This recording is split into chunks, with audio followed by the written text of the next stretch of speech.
Hi, it's Hilary Potts, bringing you leadership strategies for you to bring your best to any business situation. I recently published a book, The Truth About Change. It's a leader's guide to successfully executing change initiatives, and you can find it on Amazon.com. In this short segment, I want to share with you one of the keys to leading change. It's about ensuring your leadership team and your organization are in agreement and alignment around the implementation of a strategic initiative. Why is this important? I see all too often businesses fail to achieve their intended results due to the lack of agreement and alignment. Leading change is a bit like putting together a puzzle. There are many pieces and moving parts to fit together. A key aspect to initiating a change is to create a shared vision of the future. This requires people coming together, agreeing and aligning around where they're headed, why it's important, and how they're going to get there. But getting people to agree isn't always easy. As more people are brought into the project, they can have different perspectives on how things may or may not work. And a leader's role is to help people understand the direction, why it's important, and how we're going to get there. But there are a few challenges. Let's talk about them. First, getting people to agree and align is a challenge in itself. As I've said, people have different perspectives and they have different expertises, and they may not always see and understand how the change works. Case in point, I work with a group of leaders. They had worked together for decades. They could almost finish each other's sentences, but they asked for someone to facilitate their conversations on a very critical strategic project. Why was that? They said to me, Hilary, 75% of the time, we sound like we agree and we're not in agreement. And we need help to test along the way at very strategic points in this project that we are actually in agreement and alignment. The second challenge leaders face is that our projects are not done in isolation. Usually there are multiple things going on. So gaining agreement and alignment across many different initiatives can be a challenge. We may be, as a team, look in isolation one project, come up with some action items, but when we get back to our offices, our energy can wane when we try to fit those action items in with all the other initiatives that we're working on. Initiatives can fail because in isolation the solution seems like a great idea. However, when you prioritize, sequence, and sort out those action items with other initiatives, it can be a challenge to gain agreement and alignment. And the third challenge, we work on a project. The solution seems like a great idea, but there are fits and starts. As we get into the project, there are time constraints, resources, people, system constraints. Each one of these pieces requires us to gain agreement and alignment to move things forward, and this is not always easy. So what can a leader do to gain agreement and alignment when the organization doesn't necessarily agree? I suggest to my clients that they take their idea or concept and they have an open discussion with their leadership about the direction and what people are signing up to do. You may have heard the concept called the case for change. The case for change converts the business strategy into terms which help people see what is changing, why is the change necessary, and how we'll measure success. A case for change helps people move from where they are to where we want them to be.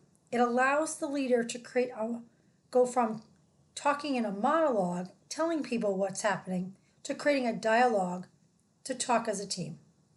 I find these 7 powerful questions very helpful in crafting the case for change. Talking about the current situation and the vision of the future so that you know what's really changing. Talking about why it's important to make these changes right now versus something else. Determining, do you have buy-in throughout the organization to actually execute the change? And if you move towards that future state, what will success look like? As people get into the project, they will want to know more about their role in making the change happen, and how do these changes affect them? And then finally, will this work? Will this effort actually lead to the desired result? What I find is when leaders and organizations take the time to have the discussion not just about the solution and the information from that, but to also talk about the change and how to execute the change, they become more successful. People are then more willing to surface questions around the risks and the rewards. Is it worth it? Is it doable? How do we avoid failure? A case for change works to answer the questions and engage people in the dialogue about what's going to happen. Part of helping people agree on the solution is to address how changes will impact them. People don't necessarily come out and tell you, hey, guess what? This change doesn't feel like it's going to benefit me or my group. If we want people to get on board quickly, then our discussions need to help people process the idea and help them work through any issues or concerns. When people aren't bought into the idea, they aren't necessarily going to work on preparing for the change on their own. A group I work with agreed to acquire a business. Conceptually, the leadership wholeheartedly agreed to the acquisition. However, when they got into the acquisition strategy and the integration plans, it was a whole different story. One leader wanted to keep the group, the entity they purchased, as a separate entity, thus avoiding any integration hassles, or so he thought. Another business leader suggested they fully merge the businesses. Each was weighing the level of integration based on their perception and the outcomes they perceived. This discussion in using the case for change and acknowledging the impact of the change helped them go beyond just the financial rewards of the acquisition, but clearly understanding and acknowledging the impacts of the change on their organization and the acquired organization to put forth the right plans so that people wanted to move forward. So by discussing what to accomplish and how things will work, the leadership team was able to identify and see different perspectives, different approaches, and determine the best way forward. A good case for change acknowledges the impact that change will have on the organization, including what you need people to do differently, what is the impact on the team members, and it gives the information, what's in it for me, how will I be impacted by this change. By acknowledging the impact, people are in a much better position to move forward. You kind of get my picture. We're here to change, and the first thing we're thinking about typically is how it works. Therefore, acknowledging the impact of people needs to be factored into our deployment of any initiative. Just because we may be the leader and in the positional power to tell people to get something done does not mean that they're going to necessarily fall in line. However, if we can help answer the questions of what's happening, why it's happening, who's being impacted, how we're going to do it, and when we'll carry out the change, people then start to get the full picture and are more willing to move forward. The final aspect around agreement and alignment is to consider our own actions.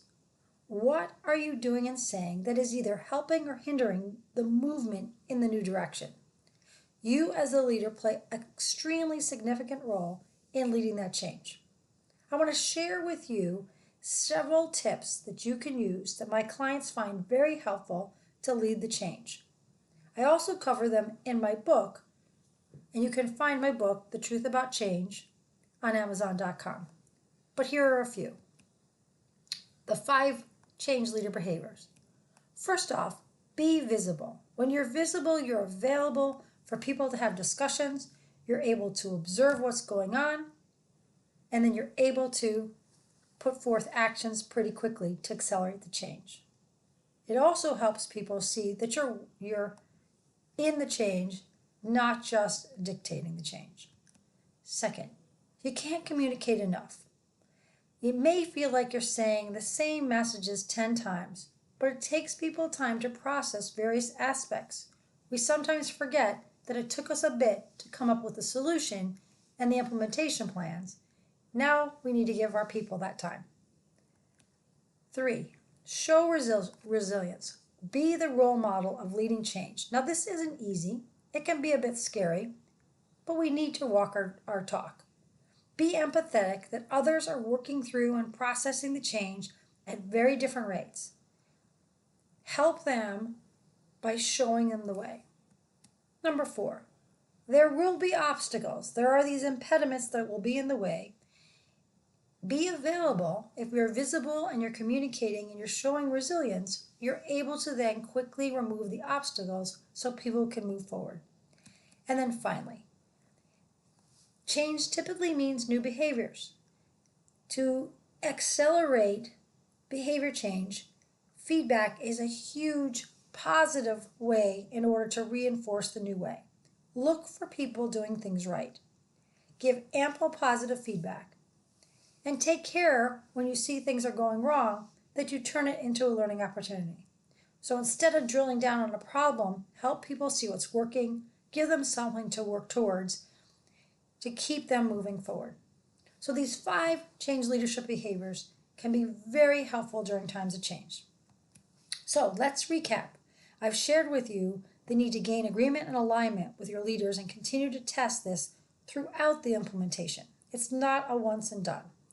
I've shared 3 actions you can take to facilitate the discussions to gain agreement and alignment. We've talked about creating the case for change that builds on the business plan and explains in people terms what's happening, why it's important. With so much going on, it's going to help prioritize and sequence what needs to happen so actions are not left to chance.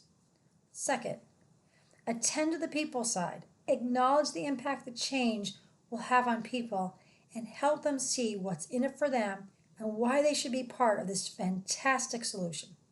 And finally, your leadership actions matter. Take stock in what you're doing and saying that's leading the initiative in the right direction. Agreement and alignment is one of the 5 A's in the Leader Change Framework that I outline in The Truth About Change. For more information, access my book, The Truth About Change. You can hear more about it on my website, www.thetruthaboutchangebook.com. If you're looking for more ideas, you can also download the Leader Change Toolkit now. That's at www.hilarypotts.com/resources.html. In that toolkit, you'll get ways to get prepared to lead change. I share a framework to navigate business changes and more information on the 5 leader behaviors I just covered to successfully lead your next strategic initiative. Until the next time we talk, bring your best to leading yourself and others. Bye for now.